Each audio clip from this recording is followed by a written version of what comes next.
Hello from Slovenia again. Today I will work on 12-inch round canvas and I will play a bit with my blue mixture again that I used in some of my previous pour. I will leave a link in the cards and down in the description if you want to check that out to have a little more information. So today I will pour some blues and a touch of gold into the puddle, and I added cell activator on the bottom part of my circle with the colors, and then I try to blow it from to the one side. Sorry. I first time doing that, so I'm not quite, I don't know. I don't know what I'm doing, so I just went with it. So yeah, I watched a ton of videos, but still, I had your brain just wants to go their own way. So yeah, I didn't do that part quite probably as I should have. So, but it was okay. And then I added a little cell activator, to black one, to my palette knife and create a stem and kind of a leaf. So yeah, because I didn't do that kind of thing. And honestly, I wasn't sure where to place the puddle. Should be higher, lower? Should I tilt my base out and do a blowout and a swipe on the kind of background that I don't need to tilt out a lot or not even tilt out? Because I don't know. I don't know. It was just an experiment. And you know me, and I thought the ends of the petals could use a little something more. So yeah, that something more wasn't really the best idea, but that's fluid art, Sometimes we nail it, sometimes we push it too far, and sometimes we just learn from the mistakes more normally than from the success. So yeah, and that's why I love sharing these experiments with you. Not just the pretty results, but the whole process. The good, the questionable, all the moments. That's life. So yeah, we learn together that way, and you get to see what works and what probably shouldn't be repeated or just make a little adjustments, but that's all part of the fun. So yeah, I hope that you will like it anyway and that you appreciate that kind of videos too, because they are just real life. 80% of our lives are just real life, and that 20% that are the worst or the best normally gets the most attention on social media, but 80% of life is still normal with ups and downs, and this is all about.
So here she is dry.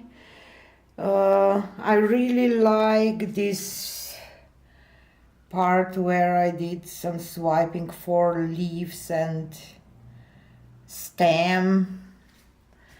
Not completely happy with this blowout, but it's not bad at all. I don't know, I probably didn't blow in the cell activator enough, or how can I say, because I didn't get a lot of lacing, but it's a cute flower to have something to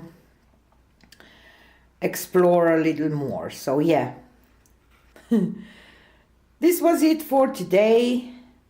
Have a nice weekend and see you again on the next one. Bye!